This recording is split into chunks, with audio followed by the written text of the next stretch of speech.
सुनो अतुल, क्या तुमने महसूस किया है कि सही मायनों में अब जाकर हम साथ साथ विकसित हो रहे हैं।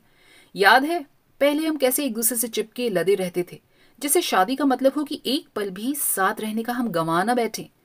हम हर कमरे में साथ होते, टीवी देखते या कार्ड्स खेलते हुए, या तुम कोई काम करते होते तो भी मैं आसपास मंडराया करती। किचन में या तो तुम चले आते या मैं चीख चीख कर तुम्हें बुला लेती। एक आध साल बाद यदि तुम खाली होते या अखबार पढ़ रहे होते तो किचन में आने से कतराते थे, तो मैं नाराज हो जाती। पहले पहल तुम बस बातें करते हुए मेरे पास खड़े रहते, फिर तुमने कभी धनिया काट दिया तो कभी पापड़ सेक दिए, और फिर मैंने इसे अधिकार मान लिया। और अब भी ये काम कभी कभार न चाहकर भी तुम्हारे जिम्मे हो जाते हैं। पहले पहले साल भर प्यार मनुहार रूठना मनाना चलता रहता था। अगले 2 साल फिर वह असहमतियां बहस मुबाहिसे में बदल चले, और उसके अगले 4-5 सालों में हम जैसे ही साथ बैठते लड़ने पर आमदा हो जाते। जरा दूर हुए तो भी लड़ाई की। क्या बात है, कई दिनों से देख रही हूं या देख रहा हूं, बड़ा भाग रहे हो मुझसे। अखबार ज्यादा जरूरी है मुझसे। दरअसल तुम भाग रहे हो मुझसे। मैं भाग रहा हूं, या तुम मुझे शांत और रिलैक्स्ड नहीं देखना चाहती। कभी 2 पल चैन से अखबार तक पढ़ने नहीं दे सकती। मिंटी को जब मैं डांट रहा था तो तुम बोली ही क्यों? डांट डांट कर बच्ची की साइकी खराब किए दे रहे हो। और तुम जो पिछले कई सालों से मेरी साइकी। जब मेरा कोई तरीका पसंद नहीं तो तुमने शादी ही क्यों की थी? मैंने की थी तो क्या मैं आई थी? तुम्हारे पापा तो आए थे। बस, लड़ाई को मिला नया सूत्र, मगर लड़ाई वही पुरानी, कई साल पुरानी। आज जब 10 साल हो गए हैं इन लड़ाइयों के, तो ऊब होने लगी है। क्या वही घिसी पिटी बहसें बार बार, वही शको शुबह, वही जलन, वही जबरन का एकाधिकार। उसे क्यों देख लिया, उसके साथ क्यों डांस किया, देर कहाँ लगा दी, जरूर वह जमी बैठी होगी तुम्हारे ऑफिस में। अब बंद करो प्रेम पर लिखना। और कोई विषय नहीं मिलता तुम्हें क्या? पर अब कई दिनों से देख रही हूं कि हम बदल रहे हैं अतुल, हम दोनों ही। क्या तुम देख पा रहे हो यह बात अपनी व्यवस्था में? याद है, पहले तुम्हारी व्यवस्था ही झगड़े का एक बहुत बड़ा कारण थी। अब या तो तुम व्यस्त रहते हो अपने कामों में, तो मैंने भी स्वयं को बहुत से रचनात्मक कामों में व्यस्त कर लिया है, या फिर झगड़ों से ऊब ऊब कर हमने अपने खाली समय में भी ज्यादा पास बैठना ही कम कर दिया है। लेकिन इसकी हम दोनों में से किसी ने शिकायत नहीं की। अब देखो ना, तुम दोपहर में अखबार नहीं पढ़ते तो मुझे कितना अजीब लगता है। कब ये अखबार पढ़ें तो मैं लाइब्रेरी से लाई हुई किताब ही पढ़ लूं, या फिर 1 घंटा नींद मार लूं। तुम जब पास बैठे हो खाली या मुझसे बातें कर रहे हो तो मुझे अपराध लगता है, सो जाना या किताब में डूब जाना, जानते हो। आखिरकार मैं ही लाकर पकड़ा देती हूँ अखबार। फिर या तो तुम अखबार उठाकर बच्चों के कमरे में चले जाते हो, या मैं किताब लेकर। हम अपना अपना एकांत खूब एंजॉय करने लगे हैं, और हम में से कोई ना कोई बच्चों की कंपनी का मजा उठा रहा होता है। बड़े होते हमारे बच्चे भी खुश रहते हैं। कोई शिकायत नहीं कि तुम मुझे जागता छोड़कर सो गई, या तुमने तो मेरी पूरी दोपहर अखबार में जाया कर दी। कोई खींचता नहीं होती अब। पता है ना, लंबा चलाना है दाम्पत्य, कहीं भी भागा नहीं जा रहा प्रेम। दरअसल ज्यादा प्रेम व निकटता ईर्ष्या व शक पैदा करता है। एक दूसरे के मेस्मेरिज्म से अलग बैठकर सोचो तो व्यर्थ प्रेम प्रदर्शन और व्यर्थ की छोटी लड़ाइयों का अनौचित्य समझ आ जाता है। अध्ययन और मनन दोनों ही दाम्पत्य को पुख्ता करते हैं।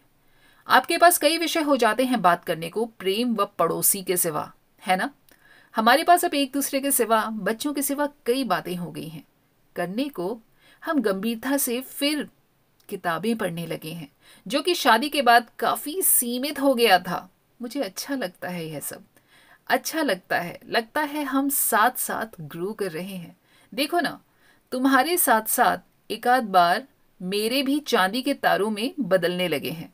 कल शाम मेरा मूड निंदा सा था, यह जान तुम चाय कौन बनाए कि बहस में पड़े बगैर खुद ही बना लाए।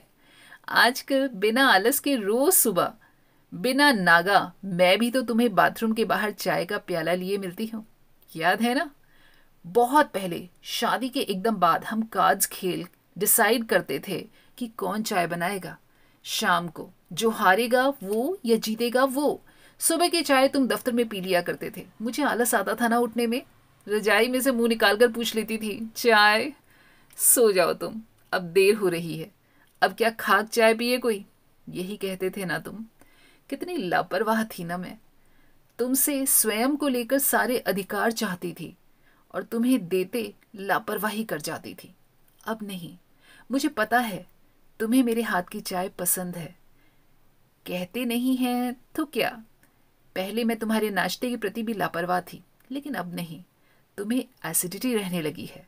चाहे कितना भी नाराज क्यों ना हूं, मैं नाश्ते के लिए ऑफिस फोन करते ही तुम आ जाते हो। तुम आते ही इंटरनेट पर बैठ जाओ और चाहे मैं घर के कामों में व्यस्त रहूं, हम एक दूसरे की शक्ल देखकर ही नाराजगी भूल जाते हैं। मैं जोर नहीं देती कि तुम अपने ऑफिस की परेशानियां बताओ ही बताओ, तो तुम सहज ही आकर बताने लगे हो। प्रेम की खींचतान में जो तनाव उपजा था, वह थोड़े अलगाव की ढील पाते ही कितना सहज हो चला है ना। पर दिन भर अपने में गुम रहने या दूसरे को ब्रीदिंग स्पेस देने का यह अर्थ तो कतई नहीं है कि हमारे ध्रुव अलग हो गए हैं। हमें अब भी एक ही केंद्र जोड़ता है। शाम की चाय कोई बनाए, पीते हम साथ साथ हैं। तुम किसी फूल की क्यारी में या किचन गार्डन में घुस जाते हो और मैं दोपहर में अधूरी छूटी हुई किताब लेकर बैठ जाती हूँ।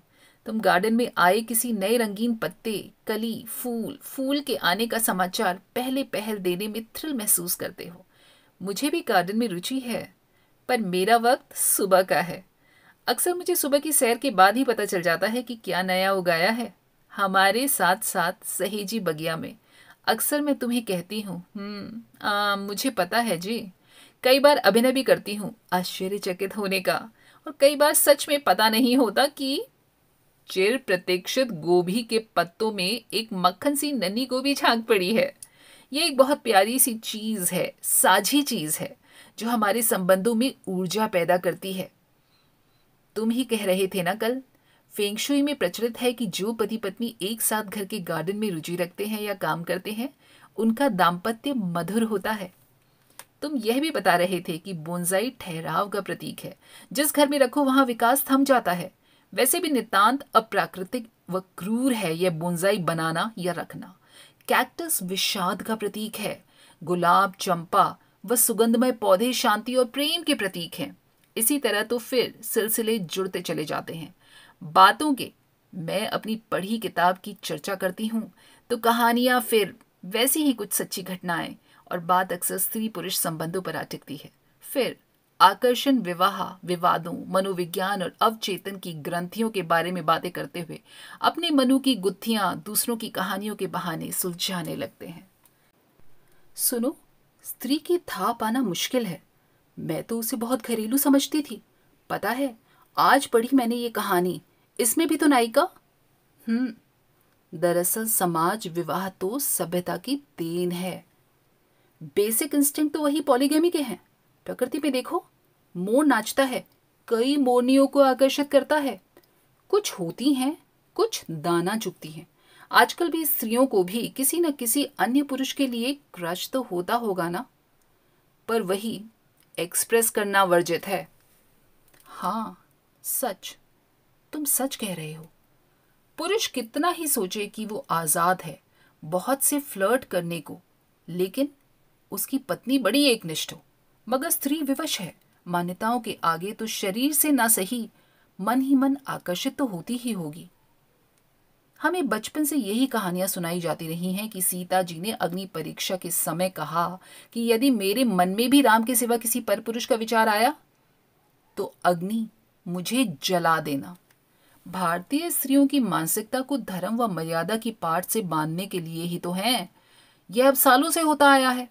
अब यह हाल है कि भारतीय स्त्रियां ना तो आधुनिक सोच अपना पाती हैं और दैहिक आकर्षणों के चलते कुंठित होकर रह जाती हैं।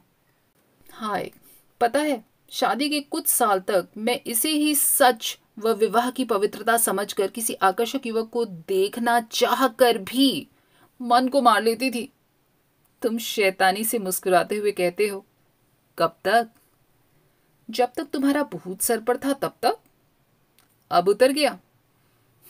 उतरा तो नहीं, लेकिन काबू में आ गया है।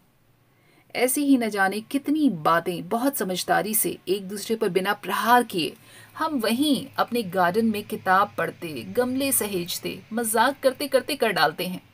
बहस शुरू होती है, मगर गर्मा गर्मी तक अब कम पहुंचती है। अब उतने टची कहाँ रहे हैं हम और तुम। मुझे खुशी होती है हम साथ साथ बड़े हो रहे हैं। सिर्फ बड़े, मगर बूढ़े नहीं। अभी तो बस जिंदगी के तीसरे दशक के मध्य में हैं हम। पर पिछले सालों के विवाद, छिटपुट आकर्षणों की लड़ाइयाँ, पॉजिटिवनेस, एक दूसरे का ना समझने की नासमझियों से उबर रहे हैं। पर कितना अच्छा है हम जल्दी ही उबर आए। कहने को तो 10 साल कम ही होते हैं एक दूसरे को समझने के लिए, लोग तो जिंदगी लगा देते हैं। मैं दावा तो नहीं करती कि हम बखूबी समझते हैं एक दूसरे को, पर आत्मसात करने लगे हैं। इतना यकीन हो चला है कि किसी मुसीबत के वक्त, किसी बड़ी भूल के बाद, ज़रूरत के समय हम ही एक दूसरे का साथ देंगे। हालांकि बीच का वक्त बहुत हंगामा खेज रहा है। अब हम अपनी बीती गलतियों को इतने लंबे समय तक साथ, समझ, अध्ययन, मनन, मनोविज्ञान और विश्लेषण और अनुभव की नई सतरंगी रोशनी में देखते हैं तो पाते हैं वे इतनी बड़ी तो नहीं थी कि हम इतना प्यारा और कीमती साथ छोड़ पाते। अब हमें पता चल गया है कि एक निष्ठता साथ रहने में होती है, एक दूसरे को समझकर साथ चलने में, सहभागिता और वफादारी एक दूसरे के साथ रहने में और कुछ ना छिपाने में है। गलतियों से सबक लेना ही सही अर्थ का दाम्पत्य है। ये ब्रीदिंग स्पेस का अर्थ बड़ा क्लियर है। अपनी हवाओं में अलग अलग और एक दूसरे की हवाओं में साथ साथ खुलकर सांस लेना। बहुत से सवाल अब पूछने की जरूरत ही नहीं रह गई है। जिंदगी तो एक ही है ना। कहीं ना कहीं कोई अपना अपना कोना होना चाहिए जहां हम स्वयं को जानकर, आत्मविश्लेषण कर उसे एक बहुत अपने को जानने के लिए स्वयं को तैयार कर सकें। कहने का सार यह है कि जिस ब्रीदिंग स्पेस का मतलब मैं बस जानना ही नहीं चाहती थी और तुम समझा नहीं पा रहे थे, आज उसे जानना और अनुभूत करना, उसकी महत्ता परखना सच में सुखद है। हंसोगे तो नहीं ना मेरे इस लंबे चौड़े व्याख्यान पर? उस एक को मुखातिब जिसके साथ बड़ा होने में मजा आ रहा है, तुम्हारी अनन्या। दोस्तों, कैसी लगी ये कहानी कमेंट करके बताइएगा ज़रूर। मिलती है ना अपनी ज़िंदगी से। फिर मिलेंगे अगली बार ऐसी ही खूबसूरत कहानियों के साथ। तब तक अपना और अपने परिवार वालों का ख्याल रखिए और अगर ये पसंद आई हो तो लाइक और शेयर करने में कंजूसी न कीजिएगा। चैनल को सब्सक्राइब कर लीजिए अगर नहीं किया है तो।